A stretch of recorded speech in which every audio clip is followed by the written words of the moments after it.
Ini coba dilihat kalau sekiranya cukup Saya atau lihat ya, nanti Pak, ya, coba ya.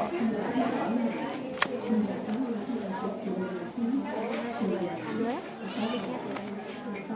Ini di bagian bawah ya.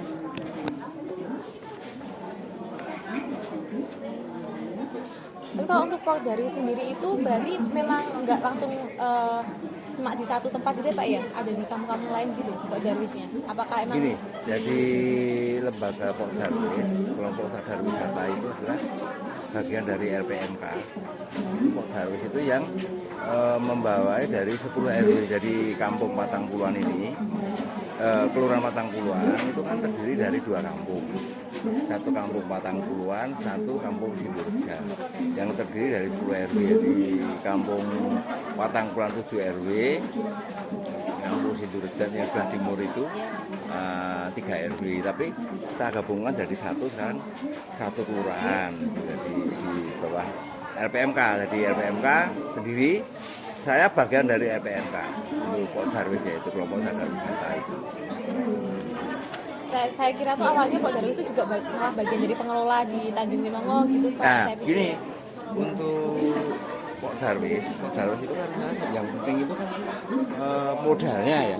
Modalnya itu kan sebenarnya kan masyarakat yang apa namanya, yang diutamakan itu adalah kesiapan masyarakat dalam kepariwisataan di kampung gitu.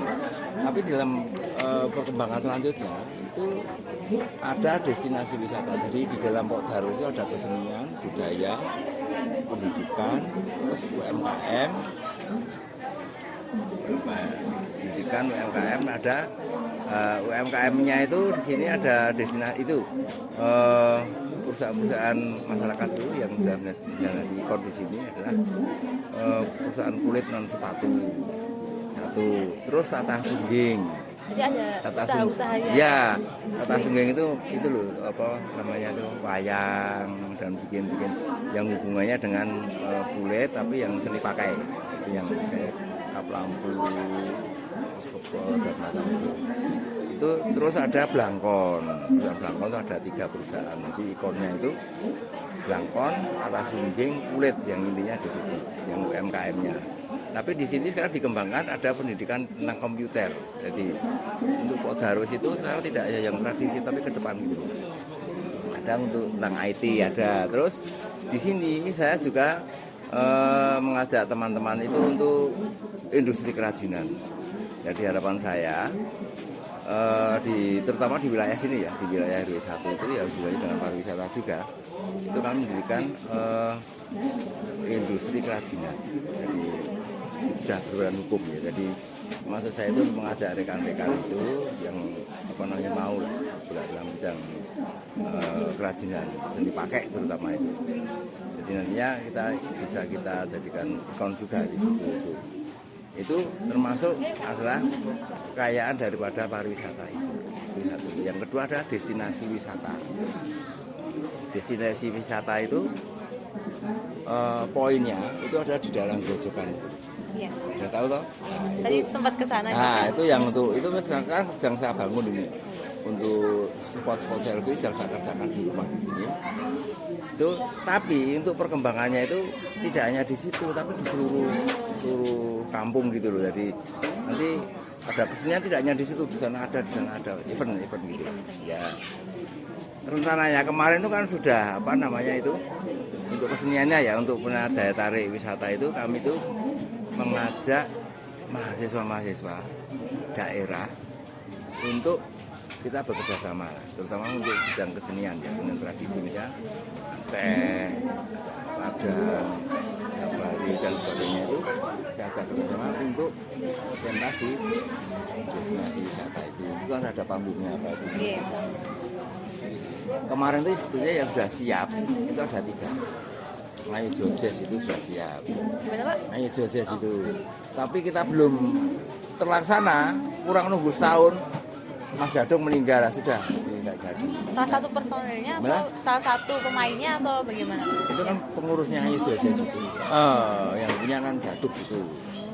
Meninggal, sudah ini saya sulit. Ini saya nanti mau menggali lagi lah untuk bentuk lain. Nah, terus untuk keseniannya itu itu gini, rencananya setiap minggu itu juga ada. Tapi event besarnya itu setiap 8 hari, jadi 35 hari.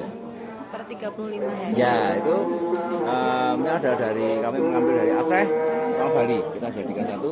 Sini juga main, ini kan bintang yang punya rumah. Utamanya. Ya, nah, maksud saya di samping untuk nguri-uri seni budaya nasional, itu ada interaksi antara masyarakat yang dari luar Jawa, luar daerah ya, itu bisa interaksi dengan warga sini. Dengan demikian kan ada saudara lebih akrab dan lebih dekat gitu. Jadi ada dapat dua-duanya lah gitu. Mau udah oke, siap, ada kopi. Nah ini masih satu lagi, tapi tidak apa-apa.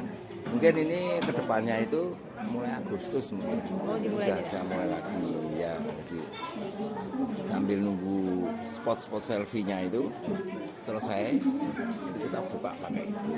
Kemarin sudah ada dari ini, dari Makassar, mahasiswa Buni sudah siap bantu, sudah berembuk. Malah dia, Mas nanti pokoknya saya siap. Kebetulan kan di sini kan ada kampung Bugisan. Ada ya kamu. Gitu? Nah, dari mahasiswa itu senang sekali gitu loh. Nanti ada, oke lah nanti kesenian hari Bugis apa nanti kita tampilkan di sini. Nah gitu loh. Sekalian untuk kulinernya sana yang asli itu apa. Nah sekarang masalahnya itu mahasiswa yang baru ini itu tidak tahu tradisi yang dulu itu bagaimana. Sekarang baru dikorek lagi. Nanti apa yang bisa kita florkan di Bugisan ini. Gitu. Itulah sedikit tentang halnya. Saya kan awalnya saya pikirkan yang saya baca dari webnya Patang Puluhan di Kelurahan itu kan waktu pembangunan itu Pak Sigit ya Pak ya? Ya. Sama Pak Sigit terus sama Pak Darwisnya. Nah makanya itu waktu saya tanya ke Pak Arifin tadi memang kurang begitu tahu katanya soalnya hanya meneruskan saja kayak gitu. Jadi untuk informasi lengkapnya bisa tanya aja ke yang lain karena saya juga di sini kan nggak langsung terjun dulu awal pembangunan katanya gitu. Makanya saya mau tanya-tanya ke pengelola juga, besok saya ketemu Pak Singgih juga sebagai ketua pengelola. Singgih itu saya angkat menjadi ketua destinasi wisata. Jadi itu bagian daripada Pok Darwis itu ada wisatanya juga, destinasi wisata itu tempat-tempat untuk itu yang saya angkat dari situ. Jadi saya cuma ketuanya saja. Ini kalau saya semuanya nanti kan nggak mungkin. Jadi waktu itu Pak Arifin menyarankan saya tuh ada Pak Sutarjo, lalu ada Pak Singgih dan juga Pak Yuniar. Gitu. Mbak Yun itu ketua LPMK-nya. Ya, itu saya satu lagi nanti di bagian ini RKB ada ketua RKB. Itu mengurus tentang apa Pak RKB? Rintisan Kampung Budaya. Nah, dia yang ngurusin tentang seni budayanya. Oh, khusus di budayanya. Ya, di sini kan ada tari barongan ada, kesenian tradisi juga ada, klasik juga ada, teater ada. Cuma ini belum apa ya namanya karena kemarin ada Covid itu loh, jadi kan tidak berani kumpul-kumpul tadi. Setelah ini hari raya ini kan kami kumpulkan semua gitu. Iya, Pak. Enggak minum ini? Gimana? Minum loh. Enggak, saya pesen enggak kamu? Apa? Pesan apa? Ya Apa? nanti Pak. Heeh. Mungkin saya bisa mulai untuk formalnya ya Pak ya, untuk Boleh, identitas narasumber atas nama Bapak saya. Pak Sutarjo. Nama lengkapnya Pak Sutarjo ya. Usia saat ini berapa Pak? Mohon maaf. Saya 73. Oh, masih kelihatan muda loh Pak. Masa? Iya enggak? Oh 37 ring. Oh. Masih sehat. Iya masih sehat loh Pak. Sering olahraga Pak? Ya sepeda gitu. Dulu enggak, sepeda enggak. Dulu saya isi Ikatan Sport Sepeda Yogyakarta. Tak kira isi Yogyakarta kampus. Isi itu Ikatan Sport Sepeda Yogyakarta saya ikut. Itu resmi itu dan di Pakualam ketuanya Pak di Pakualam. Terus ikut Neptunus. Neptunus itu kelompok renang itu. Perenang. Renang itu Neptunus, terus ikut maraton juga. Iya. Sedikit ikut silat, merpati putih, pokoknya aktif olahraga. Silatnya. Ya. Saya masih Tapi kayak muda. saya belum pernah apa ya namanya kalau mau apa namanya itu mau TC itu mesti gagal terus saya. Jadi kalau mau TC itu kan tes dulu. Kalau sudah TC, ya sudah nanti ikut PON gitu loh. Kalau saya gagal, nggak tahu ya. Renang ya juga begitu. Maraton kalah. Nah, lawannya gurunya sendiri ya sudah nggak apa-apa. Berarti banyak menyukai olahraga Pak ya? Ya pokoknya Mas berat Sutarjo badan ini. lah. Ya. Aeromodeling saya ikut. Saya SMP saya. Jadi semua terus SMA 4B. Terus masuk Asri. Gampingan itu. Oh, Asri Gampingan. Ya. Dulu kan isi di Asri kayak ayah. Teladan itu Sebelahnya timurnya itu ini. iya. Oh, yang sekarang jadi Isi. Ah, sekarang jadi ya. Oh, isi tumbuh ya. Depannya resto ini ya. Jogja National Museum, JNM. JNM. Yang buat pameran-pameran. Ya. Ya di situ. Saya lanjut ya, Pak, untuk Ya. pekerjaannya berarti sekarang Pematung ya. apa? Pematung. Dan juga menjabat sebagai apa Pak di Pok Darwis ketua ya Pak? Saya ketua Pok Darwis.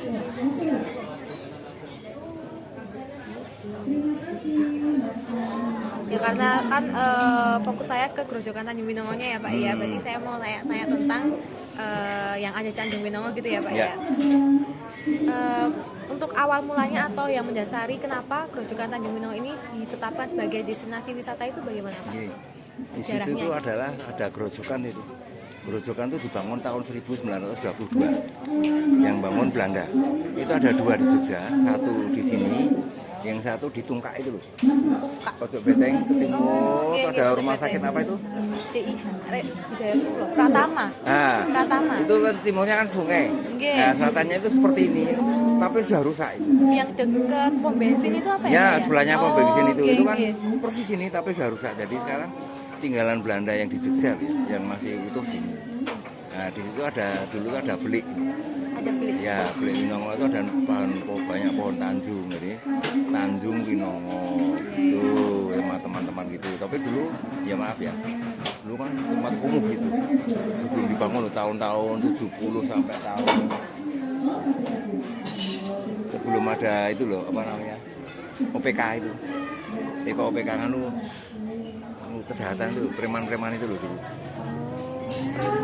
Preman di Jogja atau Di sini kan, iya tau, waktu ditangkep itu loh preman-preman tahun 80. Itu kan situ kan untuk perjudian tuh sabung ayam besar situ. Nah, terus dibubarkan selesai. Terus awal tahun 2010 lah. Nah, sama teman-teman itu sama dulu Bu Lurah, Bu Erna itu. Bu Lurah itu kok sama teman-teman itu saya dicoba dibikin untuk wisata, itu kan tempatnya bagus gitu. Dulu ya kendalanya banyak sekali ya, masih ada tanah masih milik warga, tapi sudah ada sebagian sekarang tinggal sedikit itu yang mau dibeli oleh pemerintah. Ada yang ada tanah warga tapi silahkan dikelola gitu. Nanti saya ngomong itu nanti dulu jangan mudah, nanti kita harus ada perjanjian jadi untuk bagi hasilnya bagaimana. Kalau sekarang kan belum ada apa-apanya, tapi siapa tahu nanti itu sudah pokoknya dipakai dulu, oke. Itu sampai sekarang ini. Nah, terus ada dana-dana sedikit-sedikit bikin ini kan kemajuannya saya bikin destinasi wisata itu. Nah, itu ada untuk spot foto selfie, nanti ada kuliner, ini ada dibangun ini. sudah lagi dalam proses? Ya, di proses, bahkan sudah ada yang selesai. Tapi nanti kira-kira April, Mei, Juni itu sudah selesai. Juni diharapkan sudah selesai. Sudah selesai. Soalnya ya uangnya itu dari warga tuh. Ya ada bantuan pemerintah, tapi kan sekarang tuh pemerintah itu kan non tunai. Jadi kerjakan dulu. Ya nanti baru. Nah ini untuk kapitalnya ngalir pinjam-pinjam gitu. Tapi tidak apa-apa tuh. Itu nanti untuk apa namanya keseniannya kuliner nanti di Grojogan itu. Di sampingnya yang gazebo itu di dikasih- RTH-nya itu. Di RTH-nya itu. Situ. sampai selatan nanti. Ya. Itu kan saya tadi sempat ke sana tuh Pak. Kalau dari yang Gazebanya tuh lurus terus kan tuh agak ada tanjakan itu nanti nyampe nya kemana Pak? Yang utara, yang ke utara. Iya, tembusannya di mana? Tembusannya jalan sini. Di tempat apa namanya itu? Kulit-kulit itu. Saya kan tadi masuknya lewat yang kelurahan itu Oh, lurus terus turun itu. terus sampai yang gapuranya gapura apa ya? Belum. Pendoponya Ya, saya putar balik, saya nggak tahu arahnya mau Kalau pulang pendopo mana. lewat sana tuh bisa, tapi jalannya kecil lah. Itu gini, untuk kampung wisata itu nanti kami harapkan kalau ramai itu parkirnya ada yang dari luar, ada yang masuk situ. Maksud saya itu biar masyarakat tuh nanti kalau jalan kaki atau naik sepeda itu bisa melihat situasi dan interaksi dengan warga gitu. Ya, maksud saya begitu. Makanya nanti kita benahi, ini selesai rumah kita bangun, rumah itu dibangun itu tidak diganti enggak, tapi dibenahi gitu lah, dicat yang bagus sehingga apa namanya itu masyarakat tuh melihat situ tertarik gitu. Jadi ada interaksi dengan masyarakat dan situ nanti ada yang jual souvenir di situ. Daripada di Malioboro ya oke di Malioboro, tapi di sini ya bisa. Sini kan produksinya banyak sekali. Produksi Untuk kulit ya. kulit wayang gitu ya. Sini tuh ada kulit itu dulu ada 10 perusahaan, tapi karena pandemi ini kan jadi apa namanya alih usaha itu ada yang dulu juragan kulit sekarang angkringan. Nah, tapi sekarang udah mulai apa namanya bangkit lagi. Yang kami dorong gitu lah. Oke Pak, baik saya lanjut ya Pak ya. Ya. Untuk letak geografisnya dari wisata Grojogan Tanjung Winongo itu bagaimana Pak? Kayak apa ya, alamat lengkapnya lah di mananya gitu. Ya, kampung Sendirian RW 7. RW 7 dan RW 10. Oh ada dua Nah, ya, RW 7 itu masuk Patang Puluhan, yang RW 10 itu Sindurejan. Tapi saya tidak mau beda-bedakan, itu kan cuma untuk apa namanya administrasi saja ya. Pokoknya ya satu warga Patang Puluhan gitu. Cuma wilayahnya itu sana itu sebagian RW 7 dan RW 10. Oke baik Pak, lanjut. Kalau waktu dalam pembangunan wisata Grojogan Tanjung Winongo itu apakah ada pedomannya Pak yang mendasari pedoman yang dipakai untuk pembangunannya? Ya gini, memaksimalkan situasi kondisi daerah masing-masing. Jadi pada intinya saya tidak mau sama dengan orang lain gitu. Oh, Kalau beda sama gitu, pertama, sana aja tidak saya kesini gitu kan. Iya. Dan berbasis seni budaya. Oh dan berbasis. Ya. Lalu untuk visi dan misi dari wisata Grojogan Tanjung Winongo ini apa saja Pak? Ya, untuk majukan pariwisata, seni budaya dan UMKM. Pariwisata, Ya. UMKM dan budaya ya? Ya, seni budaya. Ini kan culture park, ini taman budaya. Jadi budaya termasuk pendidikan loh, tidak hanya seni itu ya di bagian daripada kebudayaan. Berarti sama ya Pak ya tujuannya yaitu ya untuk pariwisata, seni budaya dan pariwisata. Minumnya apa? Saya ambilkan ya. Mas, Dik. Apa? Bawa minum juga, kamu minum nggak? Oh, terserah. Hah? Oh nanti aja Pak katanya. Ya, sekarang mumpung orangnya di sini. Oh. Kita kalau betah Ada apa aja Pak? Siap, monggo. harus lihat menu. Oh boleh. Mau tidak. Ya benar Pak.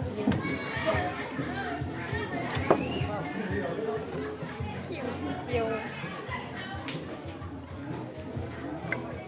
Saya pikir tadi kok sepi, ternyata di belakang ramai banget ya Pak ya. Wah, ini. Iya, saya kan dari depan kan kelihatan sepi tadi Iya. di depan. Jadi yang mana parkirnya ternyata di dalam. Oke Pak.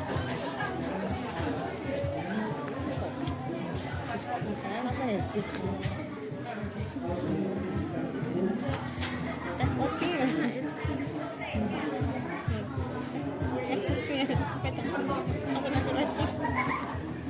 Ketua RKB-nya itu Endra. Ketua RKB. Ya. Lingkungan Kampung Budaya. Milo apa? Milo hangat ya. Iya. Hangat. Yang hangat ada.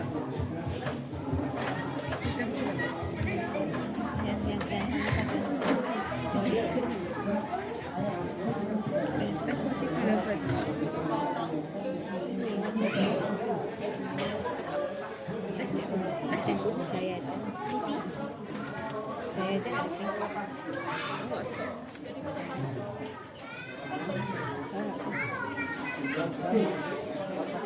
Pegang juga aja deh. Lihat dulu tadi.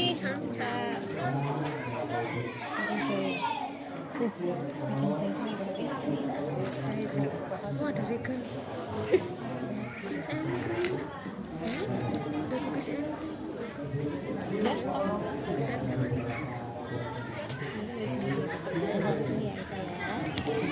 Ini saya langsung kasih ke sini, Pak. Oh, iya. Adik tiganya juga di sini sebutnya. Saya saudaranya Oh, saudaranya. sama tinggalnya tetanggaan. Di daerah mana ini? Bencana sebelah Beda beda RT. Beda RT. Iya.